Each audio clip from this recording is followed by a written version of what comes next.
हमने इससे पहले क्वेश्चन में, इससे पहले जो वीडियो थी उसमें भी वर्धा शिक्षा योजना के बारे में बात कर की थी, और इस वीडियो में थोड़ा सा एडवांस बात करेंगे हम वर्धा शिक्षा योजना के बारे में। तो हमारी पुस्तक चली हुई थी समकालीन भारत एवं शिक्षा, कॉन्टेम्प्रेरी इंडिया एंड एजुकेशन, ये सभी बीएड के लिए। तो आज हम बात करेंगे, कुछ प्रश्न ये आए हुए हैं बीएड के पेपर में ही, उसी के बारे में बात करेंगे। प्रश्न है कि वर्धा शिक्षा योजना या बुनियादी शिक्षा योजना 1937 पर प्रकाश डालते हुए इसकी रूपरेखा, पाठ्यक्रम की विशेषताएं और उद्देश्यों का यथोचित वर्णन कीजिए। यह प्रश्न आ सकता है कि वर्धा शिक्षा सम्मेलन पर टिप्पणी कीजिए। तो इन सब के बारे में आज बात होगी।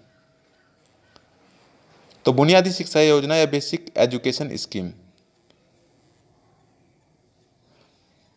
अविनाश लिंगम के शब्दों में बुनियादी शिक्षा हमारे राष्ट्रपिता का अंतिम और संभवतः महानतम उपहार है, और इस उपहार को नई तालीम या वर्धा शिक्षा योजना के नाम से ही पुकारा जाता है। वर्धा शिक्षा योजना के नाम से भी पुकारा जाता है। उस समय कांग्रेसी मंत्रिमंडल के कार्यक्रम की दो मुख्य बातें थी। नंबर एक तो थी जन शिक्षा व मद्य निषेध, यानी कि शराब का निषेध। मद्य निषेध करने का परिणाम यह था कि आय में भारी कमी होना, और जन शिक्षा के लिए अतिरिक्त व्यय की आवश्यकता।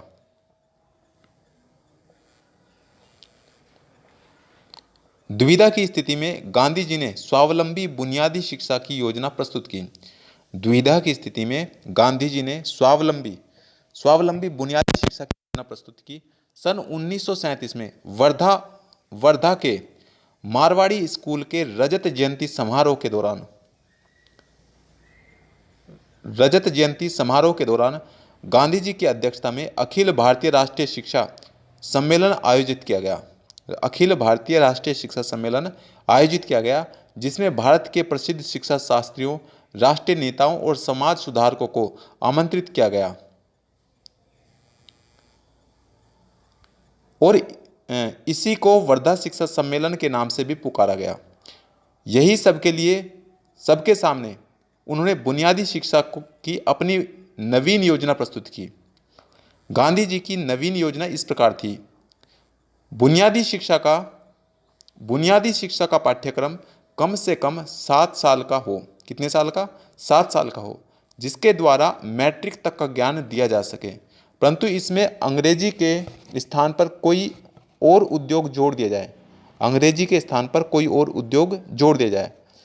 सर्वतोमुखी विकास के उद्देश्य से सारी शिक्षा जहां हो सके किसी उद्योग के द्वारा दी जाए, जिससे पढ़ाई का खर्च भी अदा हो सके। जरूरी यह है कि सरकार उन सभी बनी हुई चीज़ों को राज्य के द्वारा निश्चित की गई कीमत पर खरीद ले।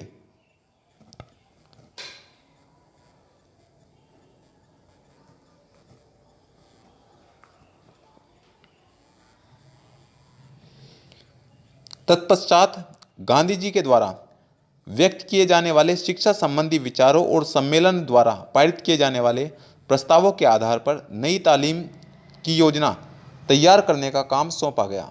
समिति ने अपने पहले प्रतिवेदन दिसंबर 1937 में वर्तमान शिक्षा पद्धति के दोष, वर्धा शिक्षा योजना के सिद्धांत, उद्देश्य, अध्यापकों, शिक्षक प्रशिक्षण, विद्यालयों के संगठन और प्रशासन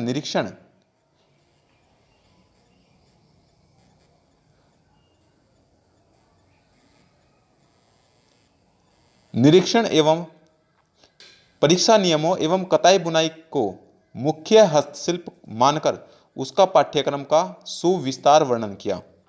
द्वितीय प्रतिवेदन में समिति ने कृषि, मिट्टी का काम, लकड़ी का काम आदि कुछ अन्य हस्तशिल्पों को पाठ्यक्रम में स्थान दिया।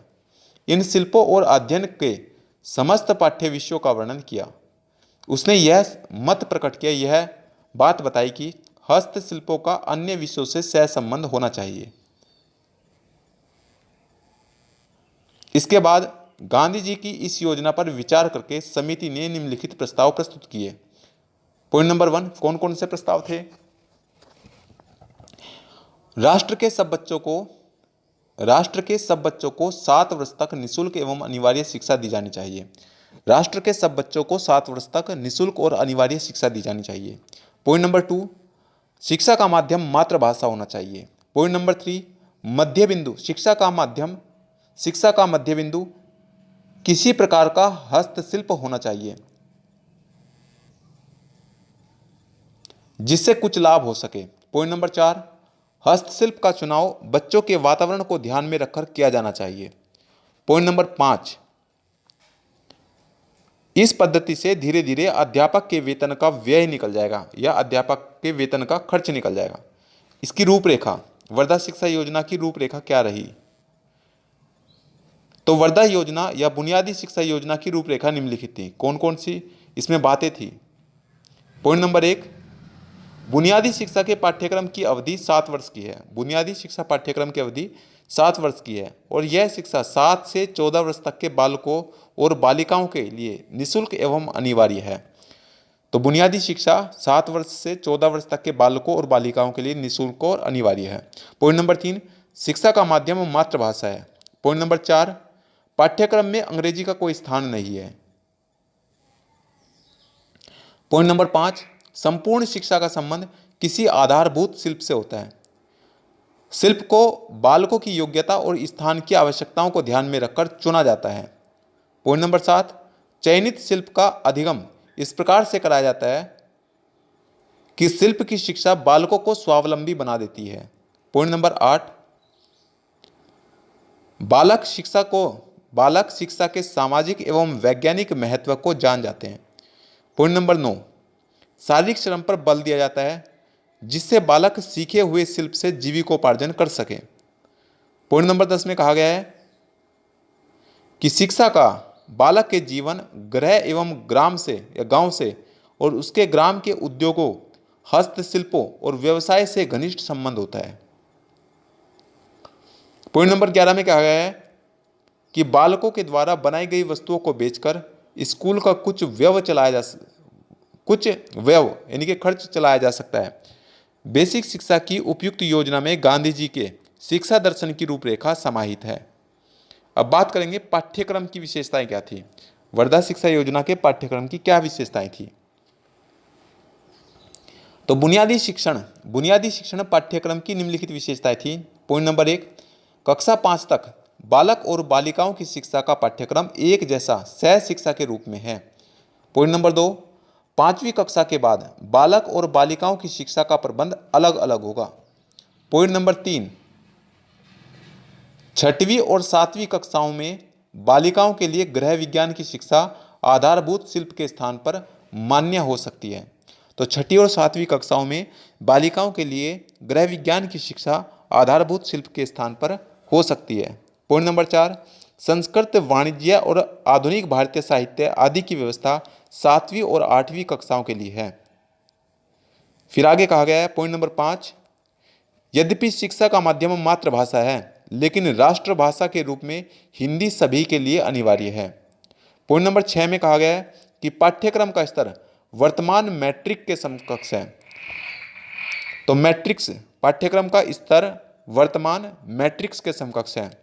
पॉइंट नंबर 7 में कहा गया है कि पाठ्यक्रम के अंतर्गत अंग्रेजी व धर्म का स्थान नहीं दिया गया है, ना तो अंग्रेजी भाषा का और न ही धर्म को स्थान दिया गया है।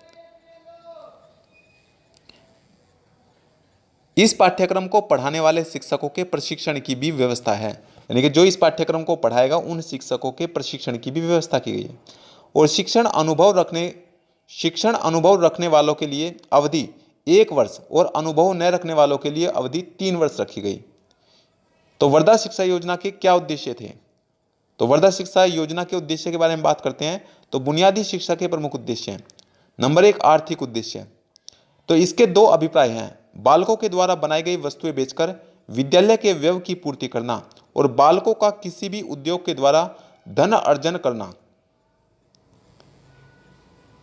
गांधी जी के शब्दों में प्रत्येक बालक और बालिका को विद्यालय छोड़ने के पश्चात किसी व्यवसाय में लगाकर स्वावलंबी बनाना चाहिए। तो प्रत्येक बालक और बालिका को विद्यालय छोड़ने के पश्चात किसी व्यवसाय में लगाकर स्वावलंबी बनाना चाहिए। पॉइंट नंबर 2, नैतिक उद्देश्य। तो गांधी जी के शब्दों में, मैंने हृदय की संस्कृति और चारित्रिक निर्माण को सर्वोच्च स्थान दिया है। मुझे विश्वास है कि नैतिक प्रशिक्षण सबको समान रूप से दिया जा सकता है। इस बात से कोई प्रयोजन नहीं है कि उसकी आयु और पालन पोषण में कितना अंतर है। पॉइंट नंबर 3, सांस्कृतिक उद्देश्य है।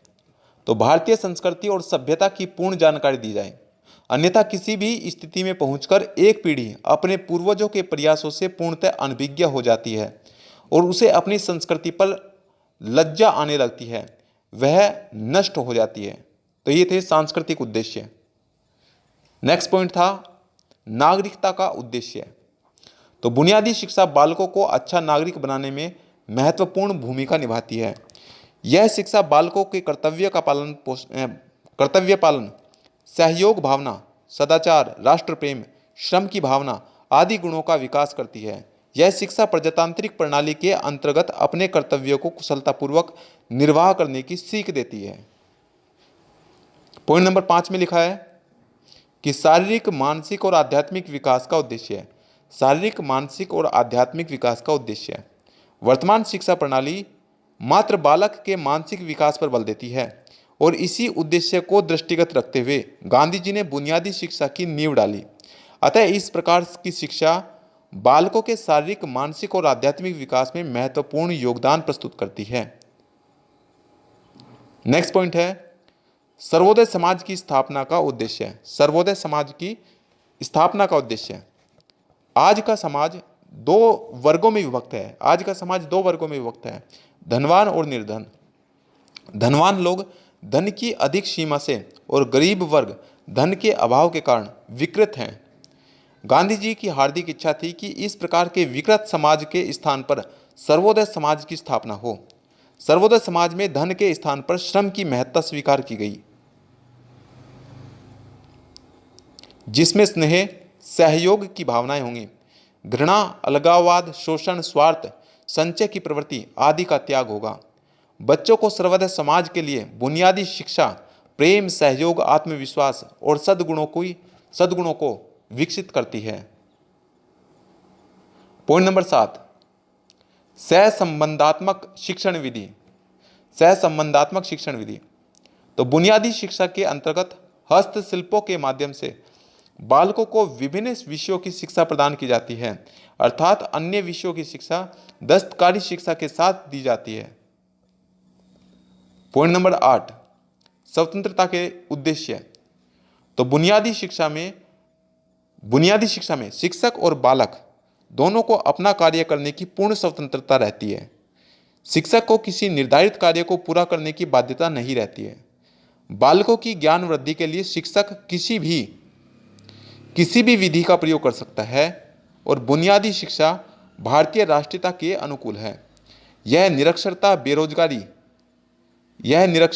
बेरोजगारी और अज्ञानता को दूर करने में सहायक है। सर्वोदय समाज की धारणा के अनुसार भारतीय समाज का पुनर्गठन करना बुनियादी शिक्षा का महत्वपूर्ण उद्देश्य है। पॉइंट नंबर 9, शारीरिक श्रम। तो इसमें 4 लाभ होते हैं। बालकों की शिक्षा का व्यय निकल आता है, यानी कि जो बालकों की शिक्षा है उससे उसका व्यय यानी कि खर्च निकल आता है। व्यवसाय का प्रशिक्षण मिल जाता है, क्या व्यवसाय करना उसका प्रशिक्षण मिल जाता है, ट्रेनिंग मिल जाती है। आत्मविश्वास उत्पन्न होता है और शारीरिक श्रम के प्रति घृणा नहीं रह जाती। गांधी जी के अनुसार बालक के शरीर के अंगों का विवेकपूर्ण प्रयोग उसके मस्तिष्क को विकसित करने की सर्वोत्तम एवं शीघ्रतम विधि है। तो ये था वर्धा शिक्षा योजना या बुनियादी शिक्षा योजना के बारे में। Thank you for watching. Please like, comment, share and subscribe. Thank you very much.